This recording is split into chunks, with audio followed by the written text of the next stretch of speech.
teve alguma coisa que você possa compartilhar também, desafios pessoais, coisas que outras pessoas podem ter enfrentado ou já ter enfrentado que, como você disse, só eu passo por isso. Porque... Aí vai uma coisa que eu acho muito interessante, assim, pessoal, né?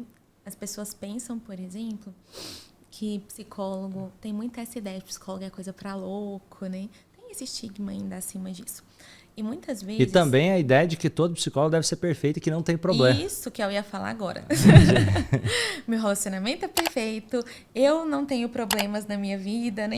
Tanto que você falando da rotina, uma das coisas que eu mais prezo quando eu saio dos atendimentos é fazer algo que eu goste muito, que me relaxe, né?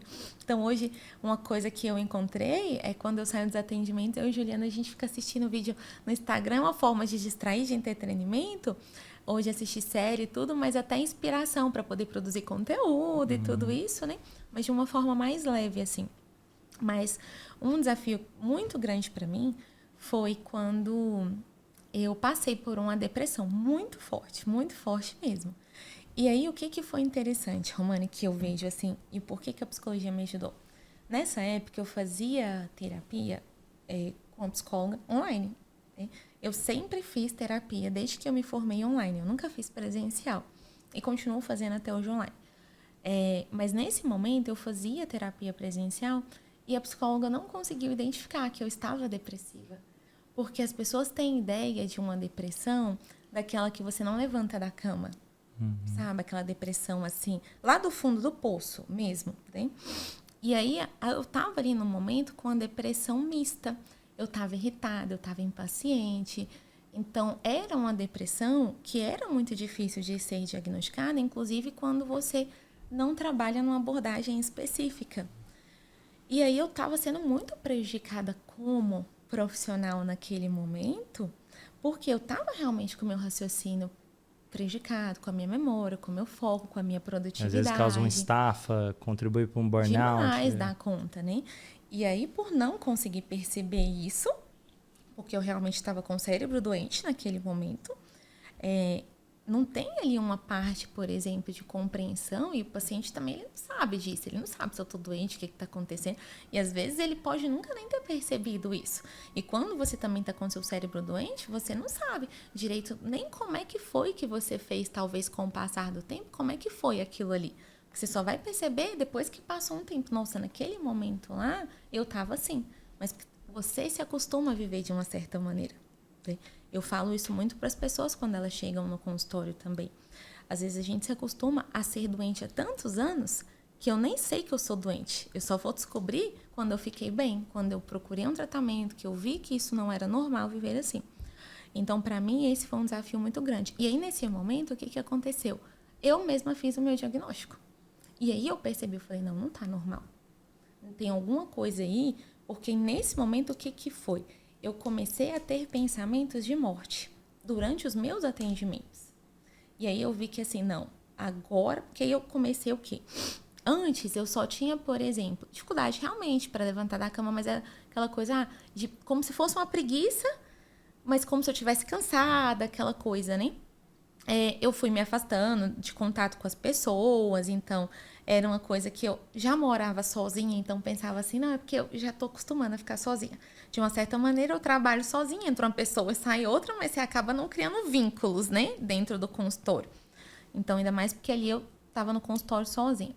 Então, foi meio que eu achava assim, é porque eu gosto de ficar sozinha, né? E quando você trabalha com pessoas a todo momento na sua mente também, quando você sai do consultório, você não quer ter muito contato com as pessoas, porque a cabeça tá muito cheia, né? Então, eu fui contando meio que essa verdade pra mim. E aí, quando eu fiquei já muito tempo evitando esses contatos, mas aí quando chegou nesse momento que eu comecei durante os meus atendimentos, ali por alguns segundos mesmo, porque essa ideia ali dos pensamentos, por isso que as pessoas, elas suicidam, né? E é uma questão de minutos muito rápido. Até esse ponto do suicídio é como, trazendo aqui uma explicação, é como se fosse, tenho certeza, você que está assistindo aí talvez já perdeu a cabeça em algum momento e fez alguma coisa que você se arrependeu depois. E não é incomum pessoas que às vezes tentaram tirar a própria vida, logo depois se arrepende, só que pode ser que depois tenta de novo, porque vai virando um loop e é um momento essencial para buscar ajuda. E a dificuldade está aí, né? Daqui a pouco eu volto no que eu estava falando sobre mim. Mas por quê? Porque o suicídio ele é um ato impulsivo. Porque a pessoa ela não quer morrer. Ela quer acabar com o sofrimento que ela tem.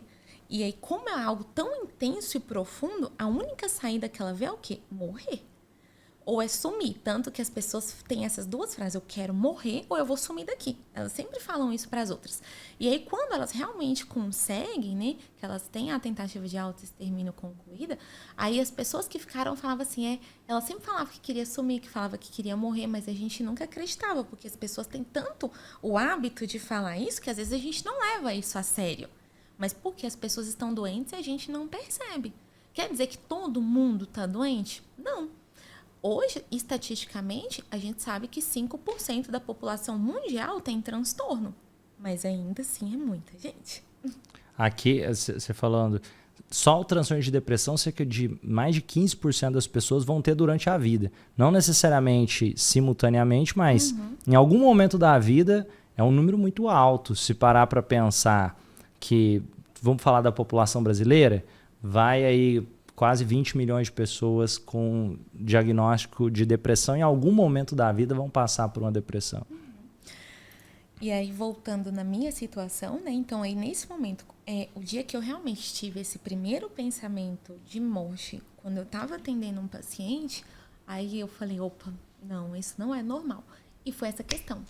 De 1 minuto, 2 minutos, 3 minutos, não, acho que não durou. Ele passou.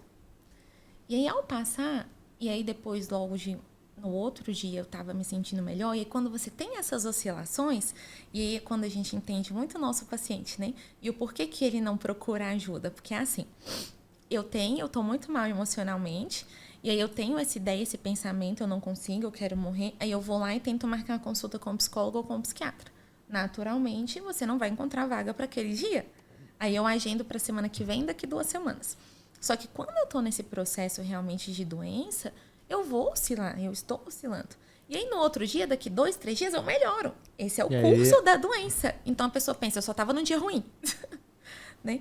E aí quando chega o dia da consulta, ela já oscilou várias vezes. Aí ela pensa, não, mas tá tudo bem, eu só tô tendo dias ruins e dias bons. Aí ela desmarca. Só que aquilo ali, por falta realmente de entendimento e conhecimento, ela não sabe que ela tá doente. E isso aí que você falou é interessante também, que pode acontecer na clínica, quando a pessoa está prestes a passar por um processo de transformação, às vezes ela some quase como com medo e se essa transformação acontecer. E vai que eu deixo para trás aquela coisa que talvez estava me fazendo permanecer no lugar que eu tinha me colocado agora. Eu falo assim, eu gosto de fazer uma metáfora, né? Eu coloco sempre assim, eu tenho uma linha aqui que seria tipo 0, né? Quando um paciente, pegando o exemplo da depressão, ele chega no consultório, se eu tenho uma linha 0, ele tá aqui no menos 30. No menos 30. Então, meu objetivo com ele é o quê? Eu vou levar ele do menos 30 pro 0.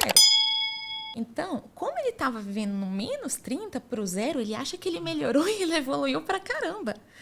Só que o 0 é o quê? Eu tô começando de verdade o tratamento agora. Né? E aí, a intenção do 0 agora que eu vou começar realmente a evoluir, a aplicar alguma coisa, a melhorar. Aí, o que o paciente acha? Aqui ele já tá ótimo. Aí, ele para o tratamento. E a psicologia não é só para quando a gente tem um problema. Problema todo mundo tem. Vai procurar autoconhecimento, que seja, quem quer resolver os problemas. Então, às vezes para se tornar um ser humano melhor, para poder lidar com os desafios, para poder, você que trabalhou com psicologia infantil também, até para poder criar melhor os filhos. Nossa. Tanto que a gente sabe que, por exemplo, tirando quando é uma patologia, né, vamos colocar um autismo, um TDAH, alguma coisa, se você não trabalhar com os pais, se os pais não se disporem a trabalhar, não vai ter mudança nenhuma. Não adianta levar a criança para terapia. A criança é um sintoma. Não adianta. Eu lembro, você falando, eu lembro de uma vez, uma criança vir no tratamento e durante a sessão a mãe dela ligou para ela 16 vezes dentro da sala. A criança tinha sintomas de transtorno de pânico. Obviamente, muito claramente, a mãe era assim, uma influenciadora naquilo. Obviamente pode ter questões genéticas, outras questões mais, mas se fosse uma criança saudável, com a mesma pressão que aquela mãe colocava em qualquer ser humano, a criança ia ter problemas de ansiedade. Então, isso que você falou é muito interessante. E trabalhando, você falou, outra coisa que eu lembrei aqui, você falou sobre, nossa, gritar com a criança, bater na criança. A gente não faz isso com adulto. Imagina, chegar, olha, eu discordei de você, vou te bater, discordei de você. Você não fez o que eu queria, você vai apanhar, vai ficar... Tem uma frase que eu ouvi isso há muitos anos, ainda quando eu atendia criança, porque já tem 5 anos que eu não atendo mais criança. Mas eu nunca esqueci, falando até de relacionamentos abusivos, falando assim, quando você grita com o seu filho, com a sua filha, que você bate na sua filha, você está ensinando para ela que ela pode receber isso também quando ela cresce, principalmente de homens. Exatamente. Porque ela entende que isso é uma forma de amar. Porque muitas vezes os pais batem e gritam e falam assim, eu tô fazendo isso porque eu te amo. E às vezes a criança, até para ao pai parar tudo que tá fazendo, para bater na criança que seja, opa, ele me deu atenção, então ele me ama. Então tudo bem, vale a pena eu quebrar um prato para conseguir fazer ele me dar atenção e me dar amor. E isso aí acaba gerando relacionamentos tóxicos, uma dificuldade ali no amadurecimento dessa pessoa na vida adulta, começar a aceitar até coisas que não deveriam ser aceitáveis, não só dentro de relacionamento, mas na vida profissional e outras áreas também.